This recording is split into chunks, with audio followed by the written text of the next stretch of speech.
తాకట్టులో ఉన్న బంగారాన్ని విడిపించి ఆ రోజు ఆన్లైన్ ధరకే కొంటుంది కొమ్మూరి గోల్డ్. శరదిందు సమాకారే పరబ్రహ్మ స్వరూపిణి వాసరాపీఠ నిలయ సరస్వతి నమస్తుతే. సుమన్ టీవీ ప్రేక్షకులకి నమస్కారం. ఈరోజు మనం ద్వాదశ రాశుల్లో నవగ్రహాలు జూలై మాసంలో ఎక్కడ ఉన్నాయో తెలుసుకుందాం. ముందుగా సూర్యుడు వచ్చేసి జూలై 16వ తారీఖు దాకా మిథున రాశిలో ఉంటారు. జూలై 17 నుంచి మనకి కర్కాటక రాశిలో ఉంటారు.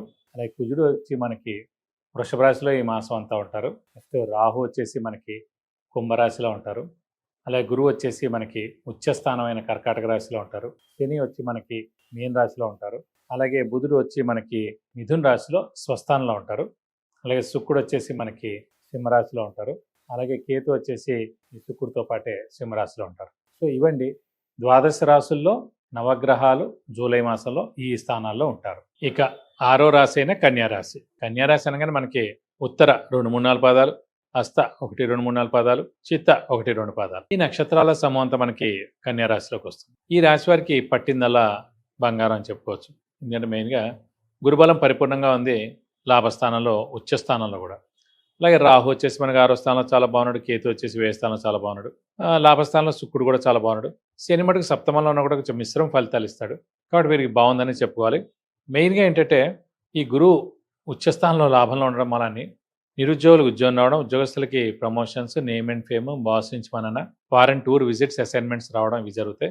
వ్యాపారస్తులు కూడా బాగా కలిసి వస్తుంది. ఎందుకంటే మెయిన్గా గురువు ఉచ్చస్థానంలో ఉన్నాడు కాబట్టి, గురువు ధనకారకుడు కాబట్టి వ్యాపారస్తులు కొత్త వ్యాపారం స్టార్ట్ చేసుకోవచ్చు, లేదంటే ఎక్స్పాన్షన్ జోలికి వెళ్ళచ్చు. అలా విద్యార్థులకి సువర్ణ అవకాశం అండి. ఎందుకంటే మెయిన్గా గురువు మనకి లాభస్థానంలో ఉచ్చలో ఉన్నాడు కాబట్టి విద్యార్థులు పట్టిందల్లా బంగారం. మెయిన్గా పోటీ పరీక్షల్లో నెగ్గడం, కాంపిటేటివ్ ఎగ్జామ్స్ నెగ్గడం, గవర్నమెంట్ జాబ్స్ ఏం రాసినా కూడా వచ్చేందుకు అవకాశాలు ఎక్కువగా ఉన్నాయి. అలాగే మెయిన్గా ఈ నీట్ ఎగ్జామ్ కానివ్వండి, ఎంబీఏ ఎన్ని సెట్స్ కానివ్వండి, పీజీ సెట్స్ కానీ ఇవన్నీ కూడా రాస్తుంటారు కాబట్టి. అలాగే ఫారెన్లో కూడా మంచి యూనివర్సిటీస్లో అడ్మిషన్ రావడం, అలాగే ఫారెన్కి వెళ్ళి చదువుకోవడం ఇవన్నీ కూడా ఉన్నాయి. కాబట్టి విద్యార్థులు మటు సువర్ణ అవకాశం చెప్పుకోవచ్చు. అలాగే పత్రికా రంగం, యూట్యూబ్ రంగం, మీడియా రంగం, క్రీడాకారులకి, విద్యార్థులకి, అలాగే రాజకీయ నాయకులకి, ఉద్యోగస్తులు వీళ్ళందరూ కూడా అత్యద్భుతంగా ఉంటుందని చెప్పుకోవచ్చు ఈ మాసం అంతా. ఈ సంవత్సరం అంతా కూడా చాలా బాగుంటుంది. ఎందుకంటే గురువు ఉచ్చస్థానం అనేది లాభంలో ఈ సంవత్సర కాలం అంతా ఉంటుంది కాబట్టి నెక్స్ట్ ఏడాది జూన్ దాకా కూడా చాలా బాగుంటుందని చెప్పుకోవచ్చు కన్యా రాశి వారికి. ఒక సప్తమ స్థానంలో మటుకు శని ఉన్నాడు. మామూలుగా లగ్నం నుంచి మనం చూసినప్పుడు సప్తమ స్థానాన్ని చూసినప్పుడు వైఫ్ ఆర్ హస్బెండ్ అంటే భార్య లేదా భర్త, వైవాహిక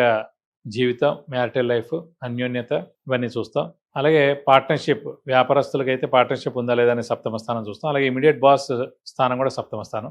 సో ప్రస్తుతం సప్తమ స్థానంలో శని ఉన్నందుకు ఇమీడియట్ బాస్తో ప్రాబ్లం ఉంటుంది. అలాగే బిజినెస్ పార్ట్నర్స్ ఉంటే కనుక పార్ట్నర్షిప్, పార్ట్నర్తో ప్రాబ్లం ఉంటుంది. అలాగే భార్యాభర్తలు ఉంటే కనుక వారిద్దరి మధ్యన అన్యోన్యత లోపించడం, వైవాహిక జీవితం బాగుండకపోవడం ఇవన్నీ కూడా జరుగుతుంటాయి. అనవసరమైన మనస్పర్ధలు కూడా జరుగుతుంటాయి. కాబట్టి జాగ్రత్త వహించడం ఉత్తమం, మౌనంగా ఉండడం కూడా ఉత్తమం అని నా అభిప్రాయం అండి. అలాగే వీరికి ఆరోగ్యం కూడా చాలా బాగుంటుంది. ఆయుష్ కూడా బాగుంది. ఇంట్లో పెద్దవాళ్ళు, చిన్నపిల్లల ఆరోగ్యం, ఆయుష్ కూడా బాగుంటుందని చెప్పుకోవచ్చు. వీరికి అదృష్టం కూడా ఇప్పుడు చాలా బాగుందని చెప్పుకోవచ్చు. అలాగే గోల్డ్ కొంటారు, వెహికల్ కూడా కొనేందుకు అవకాశం ఉంది. అన్ని విధాలు కూడా చాలా బాగుంటుందని చెప్పుకోవచ్చు కన్యా రాశి వారికి ఈ మాసం అంతా. వివాహానికి యోగా 100% ఉందండి. ఎందుకంటే వివాహానికి మెయిన్గా కావాల్సిందే గురుబలం. అలాంటి గురువు వచ్చేసి మనకు లాభస్థానంలో ఉండి లాభాన్ని చేకూరుస్తారు కాబట్టి, గురువు ఉచ్చలో ఉన్నాడు కాబట్టి అవివాహితులు ఎవరున్నా సరే వారికి ఖచ్చితంగా వివాహానికి అవకాశాలు ఎక్కువగానే. మీరు గట్టి ప్రయత్నం చేయాలి, మానవ ప్రయత్నం చేయాలి, తప్పకుండా వివాహానికి అవకాశం ఉంది. అలాగే మీరు రెడీగా ఉండాలి. నేను వివాహానికి రెడీగా ఉన్నాను, నాకు వివాహం చేసుకోవడానికి మనస్ఫూర్తిగా ఇంట్రెస్ట్ ఉంది, ఇష్టం ఉంది అని మీరు ఎప్పుడైతే అనుకుంటారో అప్పుడే వివాహం అవుతుందండి. అలాగే సంతాన యోగం ఉందా లేదని అడిగారు. సంతాన యోగం 100% ఉందండి. ఎందుకంటే సంతాన కారకుడు ఎవరికైనా సరే గురువు. అలాంటి గురువే ఉచ్చస్థానంలో ఉండే లాభంలో ఉన్నాడు కాబట్టి సంతానం లేని వారికి ఖచ్చితంగా సంతానం కలిగేందుకు అవకాశాలు 100% ఉన్నాయి. ఇక ఈ రాశి వారికి పరిహారాలు ఈ మాసంలో మెయిన్గా చేసుకోవాల్సింది శని రిలేటెడ్. ఎందుకంటే సప్తమ స్థానంలో శని ఉన్నాడు కాబట్టి సేమ్ అదే పరిహారాలు మళ్ళీ. సో ప్రతి శనివారం ఉపవాసం ఉండడం, వీలు ఉంటే కనుక ఒక శనివారం రోజు రక్తదానం చేయడం, అలాగే వెంకటేశ్వర స్వామిని, ఆంజనేయ స్వామిని ఎక్కువగా ఆరాధిస్తే చాలా మంచిది. ప్రతిరోజు వెంకటేశ్వర స్వామి, ఆంజనేయ స్వామి అష్టోత్తరం చదువుకుంటే మంచిది. అలా వీలైతే కనుక ప్రతి బుధవారం వెంకటేశ్వర స్వామి టెంపుల్కి వెళ్ళాం.